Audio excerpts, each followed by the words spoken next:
Bonsoir, merci de nous retrouver pour votre journal sur Clermont Première. Voici les titres de l'actualité de ce lundi 19 mars. 2 visites ministérielles dans le Puy-de-Dôme aujourd'hui. Laurent Wauquiez a posé la première pierre de la future école dentaire de Clermont.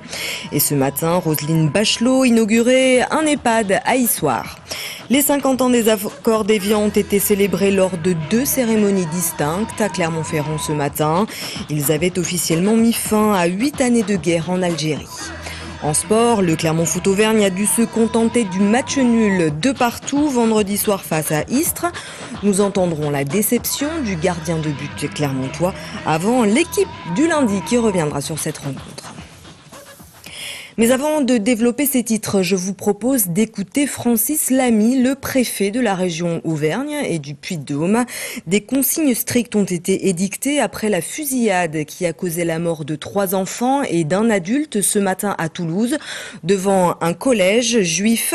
Dès ce matin, Francis Lamy a rencontré Sabino Moustakis, le président de l'association cultuelle israélite de Clermont, et ce en vue de faire un point précis. Je vous propose de l'écouter au micro de Romain Duchy. Après la tragédie nationale qui est survenue ce matin, le ministre de l'Intérieur a adressé à tous les préfets une instruction pour mettre en place des mesures de surveillance de tous les lieux de culte et d'enseignement de la communauté juive. J'ai appelé moi-même le président Moustakis tout à l'heure, d'abord pour l'assurer de toute ma sympathie et pour que nous nous organisions ensemble pour mettre en œuvre de la manière la plus efficace ces mesures de protection. Très concrètement, il s'agit à la fois de patrouilles, de rondes régulières et il s'agit aussi de garde statique au moment des entrées et des sorties dans les lieux de culte. Je vous le disais en titre, le Puy-de-Dôme a été le terrain de 2 visites ministérielles ce lundi. Ce matin, Roselyne Bachelot était à Issoire pour inaugurer l'EHPAD La Providence, un établissement de 73 lits pour personnes âgées dépendantes qui dispose aussi de 12 places en accueil de jour. La ministre des Solidarités et de la Cohésion sociale voulait ainsi illustrer la diversité des formules d'accueil pour les personnes dépendantes. Le reportage à Issoire de Romain Duché. Un établissement exemplaire, c'est ainsi que Roselyne Bachelot présente l'EHPAD La Providence. Cette maison de retraite, dernière génération, possède 73 places d'hébergement, plus 12 places d'accueil de jour pour une 50aine de salariés. Ce monsieur de 96 ans est l'un des résidents et il ne tarit pas d'éloges sur la structure. La ministre acquiesce. Ici à Issoire, à la Providence, on est vraiment dans une démarche de qualité, un établissement qui a été entièrement reconstruit et avec des spécificités tout à fait importantes. J'en citerai une, c'est l'accueil de jour de 12 places qui permet une prise en charge et qui permet aux aidants familiaux de respirer. À l'extérieur, tenu à bonne distance de l'EHPAD La Providence, quelques militants de la CGT Santé tentent de se faire entendre.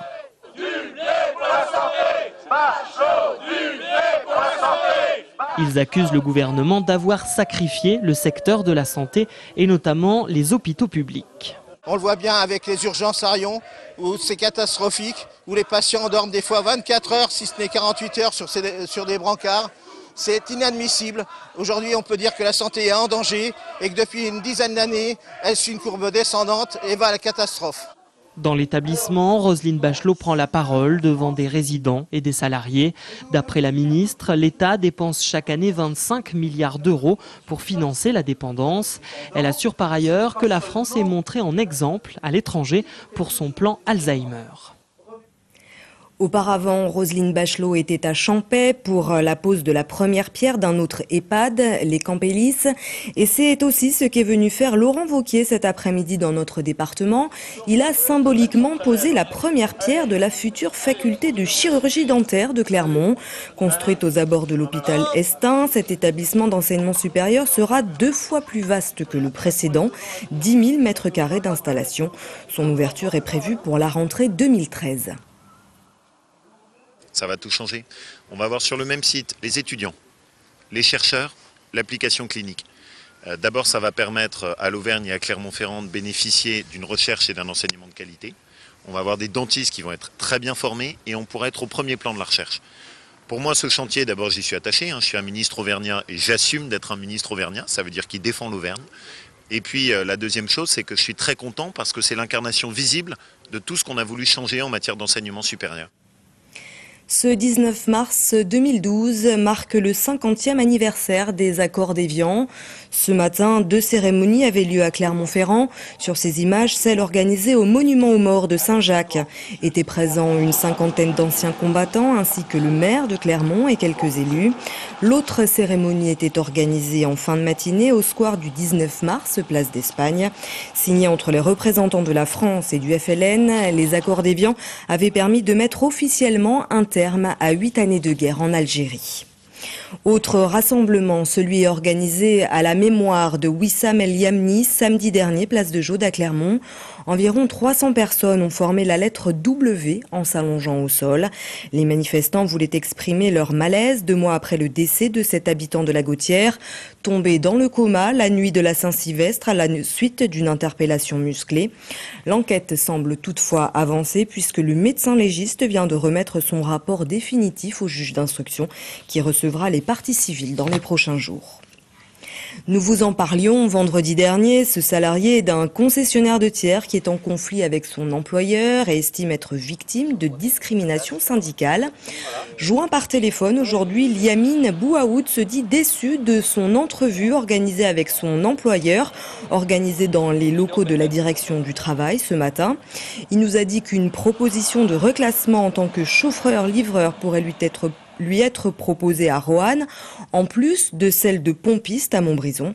Il attend de savoir si la médecine du travail valide ses propositions pour décider de la suite à donner à sa mobilisation. La mauvaise affaire du Clermont Foot Auvergne vendredi soir face à Istres en concédant le match nul 2-2 à domicile. Les hommes de Michel Derzakarian ont peut-être perdu 2 points précieux au classement alors qu'il ne reste que 10 journées de championnat.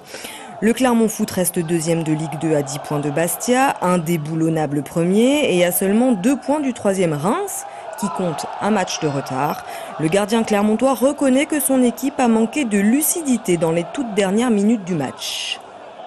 C'est le plus dur, on a juste à garder le ballon et sans se mettre la pression. Et derrière,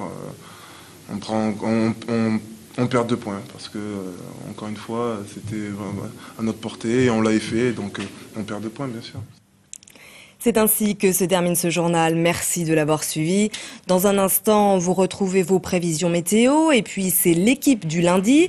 Grégory Gomez et ses consultants reviendront précisément sur la rencontre Clermont Foot Auvergne-Istres.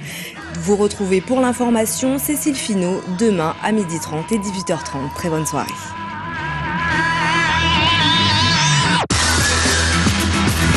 L'actu locale est aussi en ligne. Retrouvez votre JT sur clermontpremière.com.